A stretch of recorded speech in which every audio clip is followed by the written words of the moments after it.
আসসালামু আলাইকুম ওয়া রাহমাতুল্লাহ নাহমাদুহু ওয়া নুসাল্লি ওয়া নুসাল্লিমু আলা রাসূলিহিল কারীম আম্মা বাদ।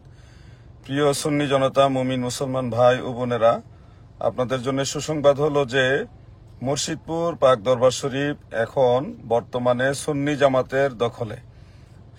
সমস্ত সুন্নি জনতা বা জাকিরিন আশিকিনরা যারা কর্মী তারা দরবার শরীফে ঢুকে গেছেন এবং সারা দরবার এখন সুন্নি জামাতের দখলে চলে আসছে। আলহামদুলিল্লাহ, ধন্যবাদ জানাচ্ছি বাংলাদেশ সেনাবাহিনীকে, পুলিশ বাহিনীকে, ডিজিএফআই এবং অন্যান্য সংস্থা যারা আছেন প্রশাসনের সবাইকে অসংখ্য ধন্যবাদ। আমরা লং মার্চ দিয়েছিলাম। লং মার্চে 3টি স্পটে প্রায় আমরা যতটুকু খোঁজ খবর নিয়েছি প্রায় 3 লক্ষের উপরে মানুষের সমাগম হওয়ার একটা অবস্থা তৈরি হয়েছে এবং অন্যান্য সাইটে হয়েছেও। আমাদের এখানে সেনাবাহিনী সহ বিভিন্ন বাহিনীদের ঘেরাও করে রাখার কারণে লোকজনরা ছড়িয়ে ছিটিয়ে ছিল। এখানেও আমরা যদি শুরু করতাম লং মার্চ তাহলে এখানেও হাজার হাজার প্রায় লক্ষের কাছাকাছি মানুষ হয়ে যেত।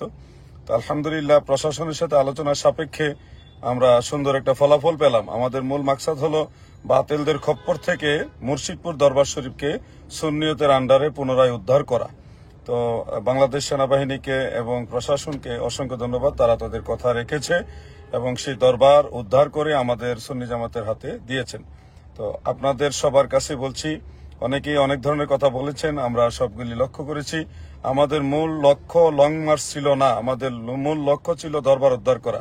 প্রশাসন যদি আমাদেরকে এইভাবে সহযোগিতা না করতেন তাহলে ঠিকই আমরা লক্ষ লক্ষ মানুষ নিয়ে হলেও দরবার শরীফ উদ্ধার করে নিতাম। ওইভাবে আমরা প্রস্তুত হয়ে বের হয়েছিলাম এবং আমরা শাহাদাতের তামান্না নিয়ে বের হয়েছিলাম, ডু অর ডাই এরকম। তো আপনাদের সকলের সহযোগিতা ছিল, অসংখ্য মানুষ উপস্থিত ছিল, আপনারা অনেকে দোয়া করেছেন।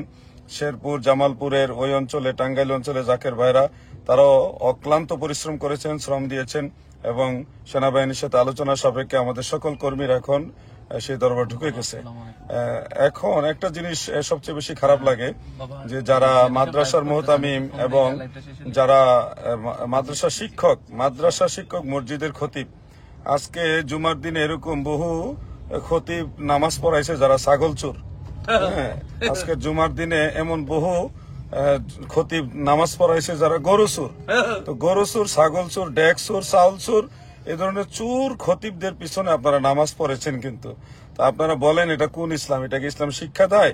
ইসলামকে এটা বলে যে গরু চুরি করো পরের হক, মানে যেখানে হাসরের ময়দানে একটা সুইয়ের হিসাব পর্যন্ত আল্লাহ তাআলা নেবেন, সেখানে আপনারা কিভাবে গরু চুরি করলেন, ছাগল চুরি করলেন, চাউল ডাল, হান্ডি বাতিল সহ চুরি করছে, একটা ইট সহ চুরি করছে। এ কেমন মানে চুর, মানে ভয়ঙ্কর চুর। আমরা তো জানতাম এরা শুধু বলৎকারই করতো, কিন্তু এখন তো মারাত্মক চুরও বটে। তো এই জন্য বলছি, আপনারা এই ধরনের চোর যারা, গরু চোর যারা, তাদের পিছনে নামাজ কিভাবে পড়েন বলেন? কিভাবে পড়েন এদের পিছনে নামাজ? এদের পিছনে নামাজ পড়া কি উচিত? এই জন্য আমাদের বক্তব্য হলো, শিরিক বেদাত ভণ্ডামি আছে একটা অভিযোগ তুললেন। আমরা তো গেলাম, ডিসি সাহেব, শেরপুরের ডিসি সাহেব আমাদের ডেকেছেন, আমরা গিয়েছি, আপনারাই তো আসলেন না। শিরিক বেদাত থাকলে আমাদেরকে কোরআন হাদিস দিয়ে দেখাই দিতেন এটা শিরিক বেদাত। কই, আপনাদের তো ইলিম দিয়ে মোকাবেলা করার হিম্মত হয়নি।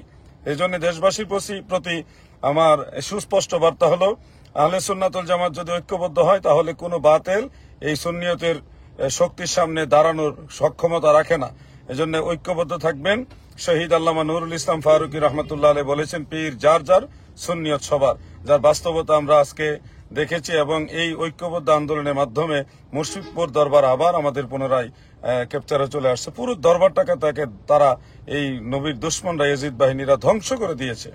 মানে একটা ইট পর্যন্ত চুরি করেছে। কেমন মহাচুরের জাতি এরা, মানে ভয়ঙ্কর চুরের জাতি।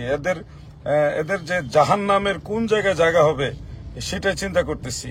তো প্রিয় মুসলিম জনতা, আপনাদের সুসংবাদটা দেওয়ার জন্য লাইভে আসলাম। সেটা হলো মুর্শিদপুর দরবার শরীফ এখন সুন্নি জামাতের দখলে। আমাদের যেটা মাকসাদ ছিল আল্লাহ তাআলা সেটা পূরণ করেছেন। এজন্য আমি এবং আপনারা সকলেই বলি আলহামদুলিল্লাহ। আপনারাও আল্লাহ শুকরিয়া আদায় করুন, আলহামদুলিল্লাহ সুম্মা আলহামদুলিল্লাহ। এখন থেকে যে কোনো সুন্নি দরবারে, যে কোনো সুন্নি মাজারে, সুন্নি দরবারে আল্লাহর ওলির মাজারে যদি আক্রমণ কোনো বাতিলপন্থীরা করে, আমরা ঐক্যবদ্ধভাবে তাদেরকে প্রতিরোধ করব, প্রতিহত করব ইনশাআল্লাহ। তো সবাই দোয়া করবেন। আল্লাহ হাফেজ। আসসালামু আলাইকুম ওয়া রাহমাতুল্লাহি ওয়া বারাকাতুহু।